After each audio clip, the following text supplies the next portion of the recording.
اسی طرح سے پڑوسی کے حال سے لاپرواہی، وہ جیے مرے، بھوکا رہے، خوشحال رہے، پیٹ بھر ہو یا جو پریشانی اس کو ہو، اس کا معاملہ ہے، میرا تھوڑی نہ ہے، یہ مزاج ایمان کی کمزوری کی علامت ہے۔ بلکہ ایسے آدمی سے اللہ کے نبی صلی اللہ علیہ وسلم نے ایمان کی نفی کر دی ہے۔ آپ نے کیا فرمایا؟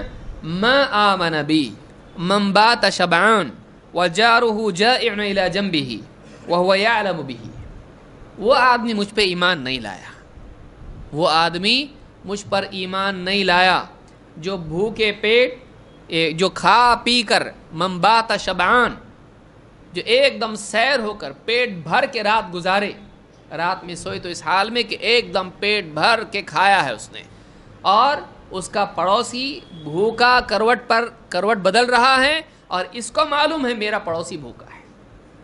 نہیں معلوم ہو تو ایک اور بات ہے، اس کو معلوم ہے میرا پڑوسی بھوکا ہے، لیکن اس کے باوجود یہ ڈکار لے رہا ہے، پیٹ بھر کھا رہا ہے، اور بچا ہوا کھانا اس کا فریج میں رکھا ہوا ہے کہ دیکھیں گے صبح کھائیں گے یا کسی فقیر کو دیں گے، لیکن پڑوسی کے بارے میں معلوم ہونے کے باوجود اس کو نہیں دیتا ہے۔ ایسا آدمی مجھ پر ایمان نہیں لایا، معلوم یہ ہوا کہ اس کا ایمان ناقص ہے، ایسا نقص جو حرمت والا نقص ہے۔ ایک تو ہوتا ہے کہ ایمان ہے، اس کا کمال ہے، بہت اعلیٰ ایمان ہے، لیکن ایک ہوتا ہے کہ جیسا ایمان ہونا چاہیے اس میں کوتاہی ہے، ایسی کوتاہی جو اللہ کے نزدیک پکڑ کا سبب بن سکتی ہے۔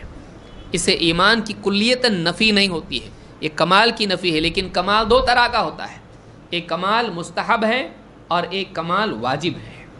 تو یہاں پر کمال واجب کی نفی ہے، ایسا کمال اس نے پیدا کرنا چاہیے اپنے ایمان میں۔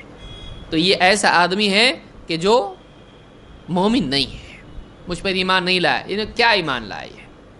ایسا ایمان کہ جو پیٹ بھر کے کھائیں اور پڑوسی بھوکا رہیں، اور یہ جان رہا ہے اس کے سینے میں دل نہیں ہے، یہ رحمت للعالمین کا متبع ہے، یہ رحمت للعالمین کا ماننے والا امتی ہے، ایسا کیسا ہے؟ تو یہ جو ہے نفی اس کے ایمان کی ہے۔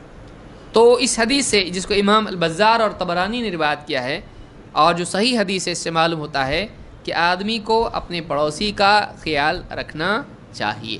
اس میں مسلمان غیر مسلم کی کوئی تفریق نہیں ہے، یعنی کہ مسلمان ہو تو آپ دھیان دیں، غیر مسلم ہو تو دھیان نہ دیں، اس طرح کی کوئی تفریق حدیث میں ہے نہیں، ہر ایک کا خیال رکھنا چاہیے۔